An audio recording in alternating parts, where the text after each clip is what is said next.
Halo teman-teman, Assalamualaikum warahmatullahi wabarakatuh.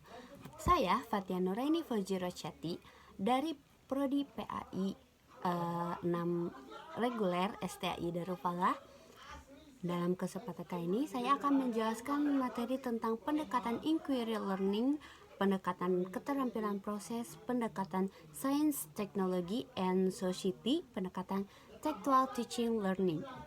Nah, pertama-tama ada pengertian strategi inquiry learning, yang dimana strategi pembelajaran inquiry adalah rangkaian kegiatan pembelajaran yang menekankan pada proses berpikir secara kritis dan analisis untuk mencari dan menemukan sendiri jawaban dari suatu masalah yang dipertanyakan.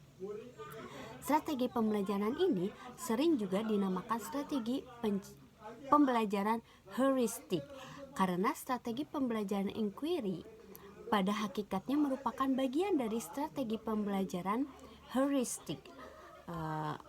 Strategi pembelajaran heuristik sendiri terbagi menjadi dua, yaitu strategi discovery dan strategi inquiry. Nah, menurut Sanjaya pada tahun 2006, strategi pembelajaran inquiry akan lebih efektif jika pendidikan mengharapkan peserta didik dapat menemukan sendiri jawaban dari suatu permasalahan yang didapat. Nah, dengan demikian, dalam strategi inquiry, penguasa materi pembelajaran bukan tujuan utama pembelajaran, akan tetapi yang lebih dipentingkan adalah proses belajarnya. Lalu ada jika bahan pelajaran yang akan diajarkan tidak berbentuk fakta atau konsep yang sudah jadi, akan tetap sebuah kesimpulan yang perlu dibuktikan. Lalu ada jika pendidik akan mengajar pada sekelompok peserta didik yang rata-rata memiliki kemampuan dan kemampuan berpikir, strategi inquiry ini akan kurang berhasil ditetapkan kepada peserta didik yang kurang memiliki kemampuan berpikir. Juga jika jumlah peserta didik yang belajar tidak terlalu banyak sehingga bisa dikendalikan oleh pendidik. Lalu yang terakhir, jika pendidik memiliki suatu waktu yang cukup untuk menggunakan pendekatan yang berpusat pada peserta didik. Nah, strategi pembelajaran inquiry ini memiliki keunggulan dan keunggulan dan kekurangannya sendiri, yang dimana keunggulan dari strategi pembelajaran inquiry ini sebagai berikut. Yang pertama ada SPI. Strategi pembelajaran inquiry itu sendiri merupakan strategi pembelajaran yang menekankan kepada pengembangan 3 sarana pembelajaran, yaitu kognitif, afektif, dan psikomotorik secara seimbang, sehingga pelaksanaan pembelajaran melalui SPI menjadi lebih bermakna. Lalu selanjutnya SPI atau strategi pembelajaran inquiry ini dapat melayani peserta didik untuk belajar sesuai dengan gaya belajar mereka. Nah, selanjutnya keunggulan selanjutnya, sejarah pembelajaran inquiry ini merupakan salah satu strategi yang sesuai dengan perkembangan psikologi belajar modern. Dalam psikologi belajar modern ini, belajar adalah proses perubahan tingkah laku berkat adanya pengalaman. Lalu ada yang terakhir, keunggulan dari strategi pembelajaran ini dapat melayani kebutuhan peserta didik yang memiliki kemampuan belajar di atas rata-rata. Dengan arti, peserta didik yang memiliki kemampuan belajar tinggi tidak akan terhambat oleh peserta didik yang memiliki kemampuan belajar yang rendah. Nah, selanjutnya ada kelemahan dari strategi pembelajaran inquiry ini. Nah, di samping memiliki keunggulan ini, sejarah pembelajaran inquiry mempunyai kelemahan tentunya. Di antaranya ada dalam pelaksanaan sejarah pembelajaran inquiry ini sendiri masih sulit mengontrol kegiatan dan keberhasilan peserta didik, yang dimana sulit dalam merencanakan pembelajaran dengan menggunakan strategi ini karena terbentuk dengan kebiasaan peserta didik dalam belajar. Selanjutnya ada kadang-kadang dalam mengimplementasikan strategi pembelajaran inquiry ini sendiri memakan waktu yang panjang sehingga pendidik sulit menyesuaikan dengan waktu yang telah ditetapkan. Juga, jika kriteria keberhasilan belajar ditentukan oleh kemampuan peserta didik dalam menguasai materi pembelajaran, maka pendidik sulit melaksanakan strategi pembelajaran inquiry ini. Materi selanjutnya ada faktor yang mempengaruhi keberhasilan pendekatan keterampilan proses dalam pembelajaran, yang dimana keberhasilan pembelajaran keterampilan prosesor dalam pembelajaran dipengaruhi oleh beberapa faktor. Faktor tersebut meliputi kompetensi guru, pengalaman guru, kemampuan awal siswa, motivasi siswa, penyesuaian kurikulum dengan kebutuhan siswa, ketersediaan sumber daya, kondisi lingkungan belajar, dukungan orang tua, kesesuaian penilaian dengan tujuan pembelajaran, dan ketersediaan umpan balik. Menurut Mulyasa pada tahun 2013, kompetensi guru dan pengalaman guru merupakan faktor penting dalam keberhasilan pendekatan keterampilan prosesor. Guru yang memiliki kompetensi dan pengalaman yang memadai dapat merancang pembelajaran yang efektif dan menarik. Sementara itu, menurut Sanjaya pada tahun yang sama menyatakan bahwa kemampuan awal siswa dan motivasi siswa juga mempengaruhi keberhasilan pendekatan keterampilan prosesor. Yang dimana siswa yang memiliki kemampuan awal yang baik dan motivasi yang tinggi dapat lebih mudah memahami dan menguasai keterampilan prosesor.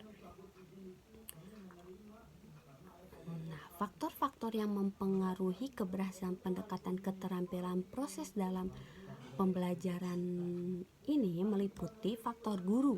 Yang pertama ada faktor guru, yang dimana guru harus memiliki kompetensi yang memadai dalam mengajar keterampilan proses, dan guru yang memiliki pengalaman lebih banyak dalam mengajar keterampilan prosesnya cenderung akan lebih berhasil. Ya, karena dalam hal ini guru pasti sudah terbiasa dan sudah kompeten dengan hal tersebut. Lalu selanjutnya ada faktor siswa, yang dimana siswa memiliki kemampuan awal yang lebih baik dalam keterampilan dan memiliki motivasi yang tinggi dalam pembelajaran. Tentunya siswa yang memiliki motivasi dalam belajar tentu mempengaruhi dalam hal ini. Lalu selanjutnya ada faktor kurikulum. Kurikulum yang sesuai dengan kebutuhan siswa dan ketersediaan sumber daya yang memadai. Selanjutnya ada faktor lingkungan, yang dimana kondisi lingkungan belajar yang nyaman dan mendukung, serta dukungan orang tua yang tinggi. Lalu selanjutnya ada faktor penilaian, yang dimana penilaian yang sesuai dengan tujuan pembelajaran dan ketersediaan umpan balik yang memadai cenderung berhasil.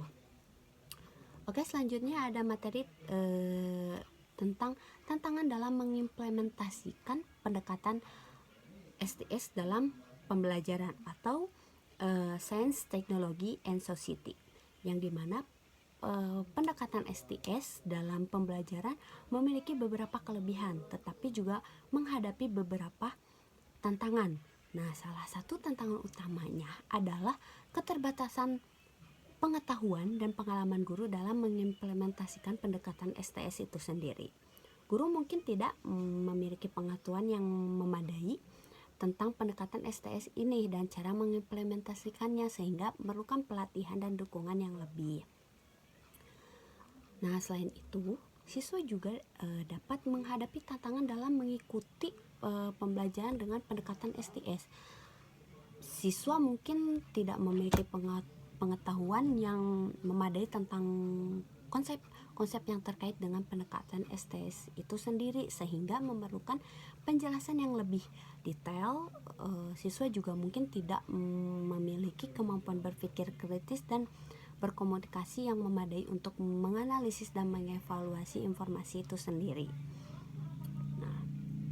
Kurikulum juga dapat menjadi tantangan dalam mengimplementasikan pendekatan STS itu sendiri, yang dimana kurikulum mungkin tidak memiliki waktu yang memadai untuk mengimplementasikannya, sehingga memerlukan perencanaan yang lebih matang. kurikulum juga mungkin tidak memiliki sumber daya yang memadai untuk mengimplementasikan pendekatan STS itu sendiri, sehingga memerlukan dukungan dari pihak sekolah dan orang tua.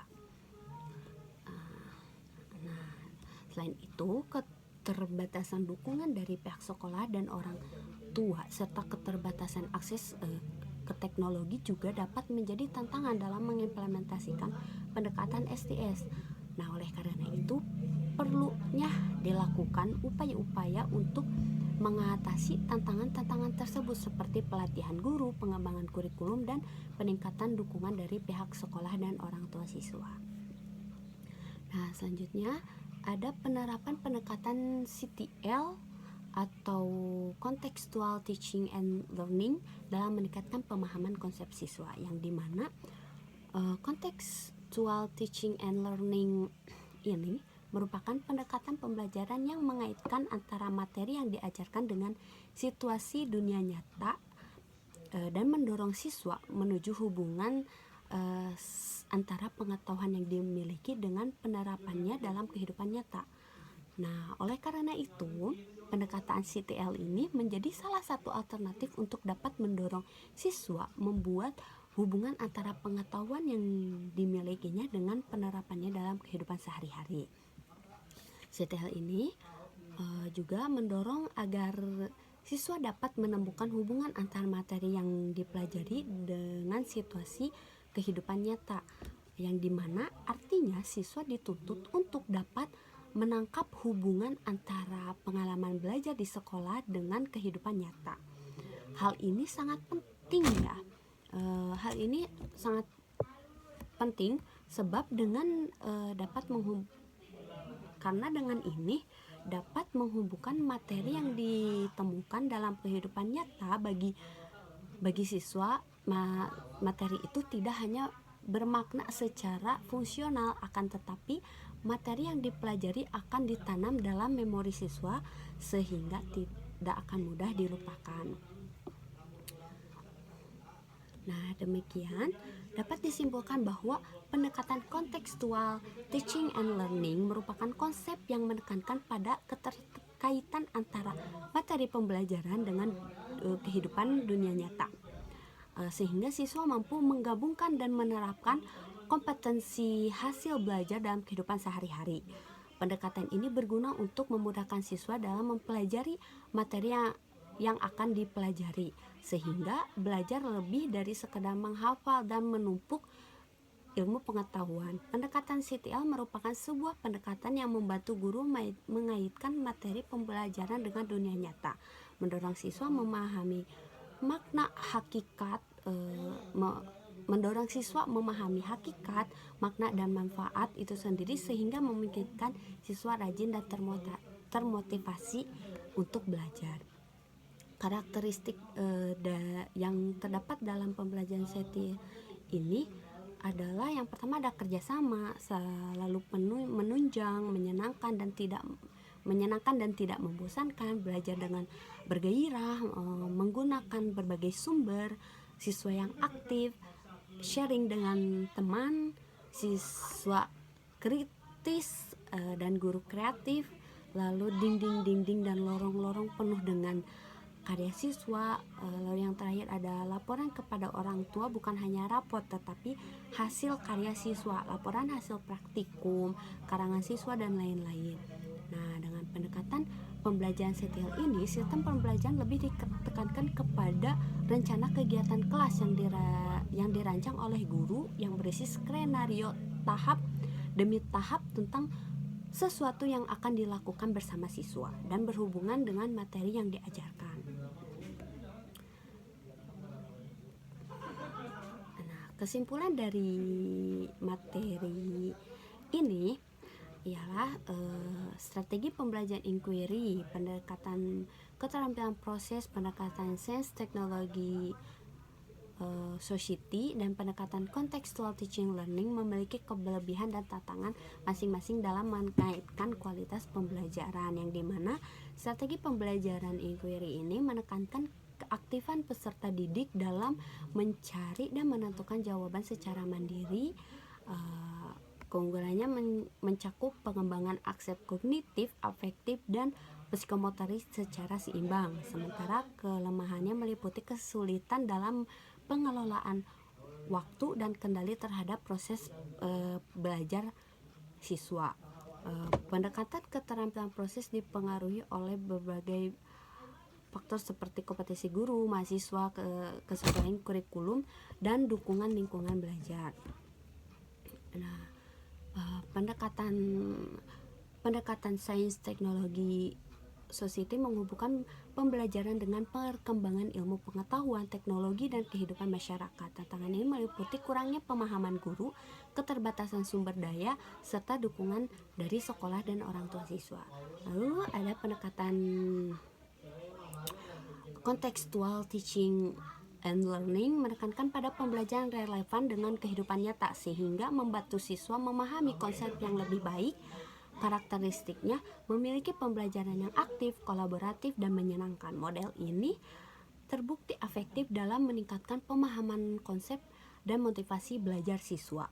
Nah, secara keseluruhan, setiap strategi dan pendekatan pembelajaran memiliki keunggulan dan tantangannya sendiri. Oleh karena itu, guru perlu menyesuaikan metode pembelajaran dengan kebutuhan siswa, efektif dan bermakna.